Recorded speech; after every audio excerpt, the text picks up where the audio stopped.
After 80, your body doesn't just age, it changes the rules completely, and most people never see it coming.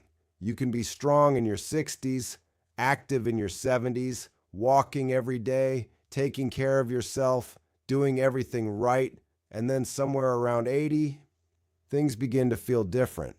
Not overnight, not dramatically, but noticeably. You stand up and feel less stable. You walk and feel slightly slower. You try to do something simple, and it takes more effort than before. And the most confusing part is this: you didn't suddenly become unhealthy. Your body simply started operating under a different set of rules. And if you don't understand those rules, they will catch you off guard. There's a moment I see again and again. Someone sits down and says, "I was fine just a year ago. What changed?" And the truth is, nothing went wrong. Their body followed a predictable path.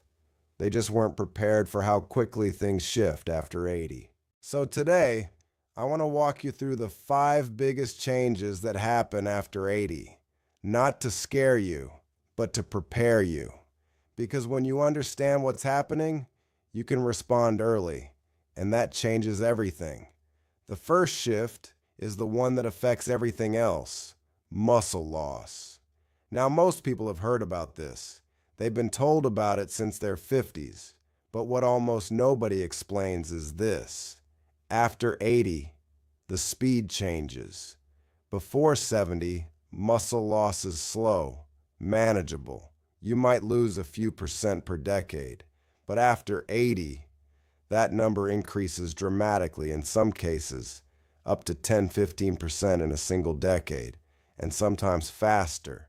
Now, why does this matter so much? Because muscle is not just about strength, it's about function. Your ability to stand, to walk, to recover your balance, to get out of a chair, to carry something light, to stay independent. There is a tipping point, a threshold, and once muscle drops below that point, everything becomes harder. Your risk of falling increases. Your movement becomes slower. Your confidence decreases. And once confidence drops, activity drops. And that accelerates everything. Now, here's what most people don't realize. You can still build muscle after 80. Not the same way as at 40, but enough to make a real difference. Even small increases in strength have a massive impact on stability and independence. The key is simple: not intensity, consistency. You don't need heavy weights. You don't need a gym. You need controlled movement, repeated regularly, chair squats, standing up and sitting down, resistance bands, light weights, even body weight, 2 to 3 times per week. That alone can slow the decline, and in many cases, reverse part of it. And here's the second piece most people miss: protein. After 80, your body uses protein less efficiently, which means you need more of it, not less. Most seniors eat too little protein, and that accelerates muscle loss. A simple target: around 1 gram per kilogram of body weight, spread throughout the day, not all at once, because your muscles don't store protein. They need a steady supply. This one change alone can protect your strength more than you expect. The second shift is more subtle and more emotional. Your brain begins to process information differently, not worse, differently. You may notice it takes longer to recall a name. A word sits on the tip of your tongue.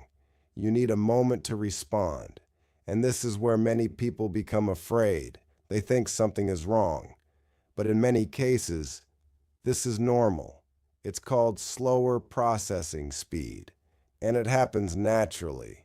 But here's the important distinction. There is a difference between normal slowing and serious decline.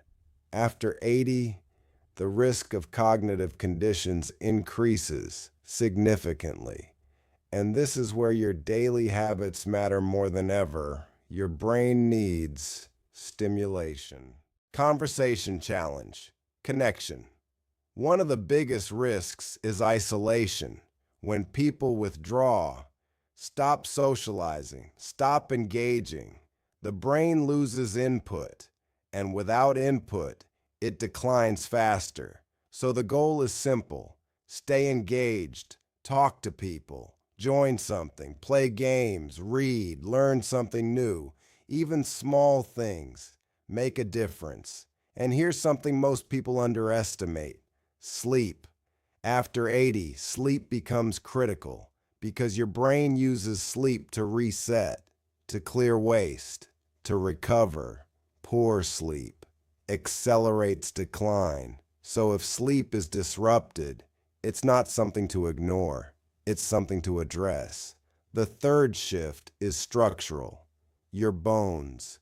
Bone loss starts earlier in life, but after 80, it reaches a critical point.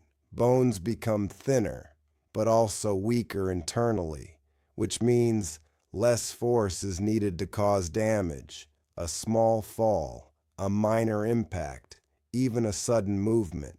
And this is where risk increases, because recovery after 80 is not the same. Now here's the important part. Bones respond to use. If you move, they stay stronger. If you stop, they weaken faster. So movement is not optional, it's essential. Walking, standing, light activity, even small movements, all send a signal: stay strong. And alongside that, calcium, vitamin D. Most people are low and don't realize it. Simple correction can make a real difference. The fourth shift is what causes the most immediate danger: balance. Balance is not just one system, it's several working together. Your inner ear, your vision, your muscles, your coordination. After 80, all of them weaken. And when that happens, your stability decreases. This is why falls become more common, and not because people are careless, but because the system itself is less reliable. Now here's the good news. Balance can be trained. At any age, simple exercises, standing on one foot, walking heel to toe, slow controlled movement. These retrain your system. Even a few minutes a day can improve stability. And here's something critical. Environment. Remove hazards. Add support. Use assistance if needed. This is not weakness, it's strategy. The fifth shift is less visible, but just as important: your immune system weakens. After 80, your body responds slower, less effectively, which means recovery takes longer. Small issues become bigger. So support matters. Nutrition, movement, rest, connection. All of these strengthen your system. But here's the part I want you to remember. Turning 80 is not the problem. Being unprepared is, because these changes are predictable. And when you expect them, you can respond early. Small actions, done consistently. That's what changes the outcome. Because aging is not something that happens to you. It's something you move through. And how you move through it is still in your control.